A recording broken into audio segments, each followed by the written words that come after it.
45. Kita baca sama-sama. 1, 2, 3, ya.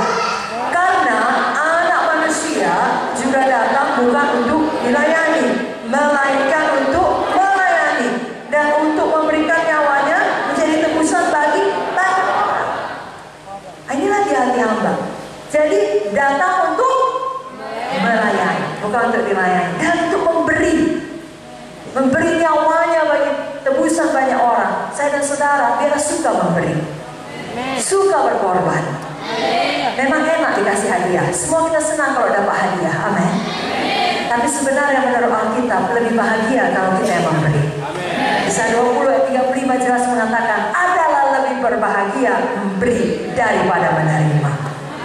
Jadi mari kita hidup terus melayani. Dan sekali lagi apapun yang terjadi, saudara tetap maju melayani. Itulah dia hati hamba, hati yang taat kepada Tuannya.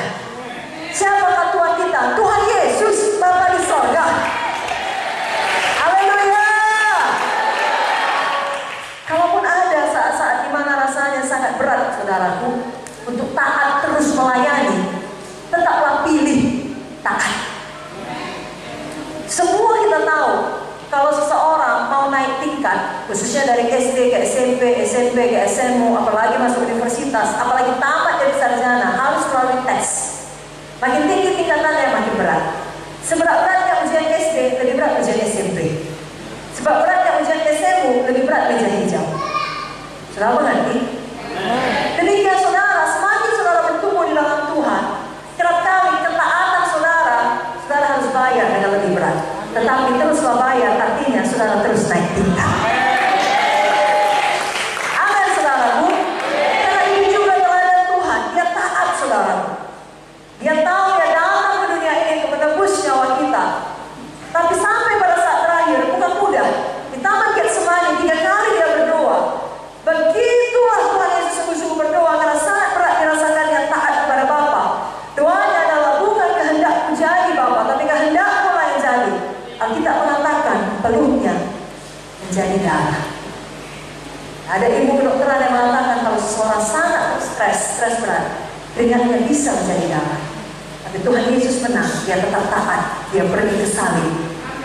Bila saya dan saudara tetap taat, kita tahu kita ditentukan untuk melayani Tuhan sampai akhir hidup. Yang keempat, seorang hamba Tuhan yang sejati melakukan pelayanan bukan untuk mencari upah. Adakah di ayat Yohanes 13 yang kita baca tadi, begitu siap Yesus membasuh kaki murid-muridnya, sudah bersih semua, lalu dia berdiri, Simon, kakimu paling kotor, 50.000. Andreas, kalau nggak begitu kotor, diskon 25.000. Kalau tahu segini, nggak ada di charge-nya saudara. Bahkan dia tidak berkata, bilang apa? Terima kasih dong. Mana amennya? Kerap kali setan mau membuat kita nggak lagi melayani dengan cara hati kita down, kecewa. Kita merasa nggak ada orang yang peduli pelayanan kita, nggak ada orang yang menghargai pelayanan kita, nggak ada orang yang menepuk punggung kita dan mengatakan terima kasih dan seterusnya dan seterusnya. Jangan dengar tipu daya setan. Upah saudara adalah upah yang kekal. Saudara melayani Tuhan karena Tuhan telah terlebih dahulu melayani saudara, menyelamatkan saudara. Jangan cari pengakuan manusia, jangan cari upah manusia. Saudara terus saja melayani karena hati saudara betul-betul rela melayani karena kasih saudara kepada Tuhan. Saya bacakan Lukas 17 ayat yang ke-7 sampai 10. Sebab di antara kamu yang mempunyai seorang hamba yang membaca atau mengembalakan ternak baginya akan berkata kepada hamba itu setelah ia pulang dari ladang, mari segera makan. Bukankah sebaliknya dia akan berkata kepada hamba itu, sediakanlah makananku, ikatlah pinggangmu dan layanilah aku sampai selesai aku makan dan minum, dan sesudah itu engkau boleh makan dan minum. Adakah ia berterima kasih kepada hamba itu karena hamba itu telah melakukan apa yang ditugaskan kepadanya? Demikian jugalah kamu. Apabila kamu telah melakukan segala sesuatu yang ditugaskan kepadamu, hendaklah kamu berkata, kami adalah hamba-hamba yang tidak berguna, kami hanya melakukan apa yang harus kami lakukan. Dan tahukah saudara, ini secara literal. Pada waktu baru-baru ini kami pergi melayani KKR di Sulawesi Utara, 3 kota saudara, itu juga KKR seminar seperti ini di Bitung, di Tondano, dan di Manado. Lalu hamba Tuhan yang selalu menyupiri kami adalah Gembala Sidang Bitung. Nah, karena sampai malam, karena begitu sampai dari airport, kami langsung melayani seminar gereja di Bitung, lalu makan bersama dengan jemaat, fellowship, foto-foto, langsung ke Tondano. Jadi menempuh lagi beberapa waktu lamanya, 1 jam lebih saudara. Sampai di sana sudah lewat tengah malam. Kemudian dia berkata kepada hamba Tuhan itu, terima kasih banyak lah, ya sudah capek kau membawa mobil seperti ini. Bu, saya adalah hamba yang tidak berguna, yang hanya melakukan apa yang harus dilakukan.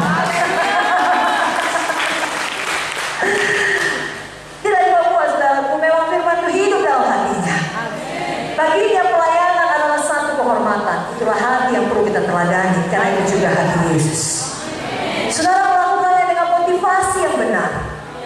Ya, bukan demi upah berupa uang, kekayaan, ketenaran atau apa saja, tapi betul-betul karena mengasihi Tuhan. Dalam Kolose 3 ayat 23 sampai 24, saya bacakan kepada Bapak Ibu Saudara.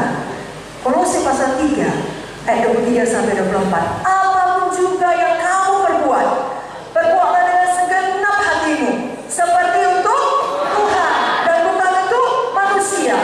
Ayat 24 kita baca sama-sama, 1, 2, 3 ya. Kamu tahu bahwa dari Tuhanlah kamu akan menerima bagian yang ditentukan bagimu sebagai upah. Kristus adalah Tuhan dan kamu hambanya. Haleluya.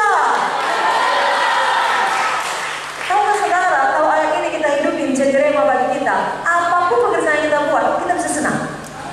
Nyuci piring pun senang. Kenapa? Kita buat untuk Tuhan.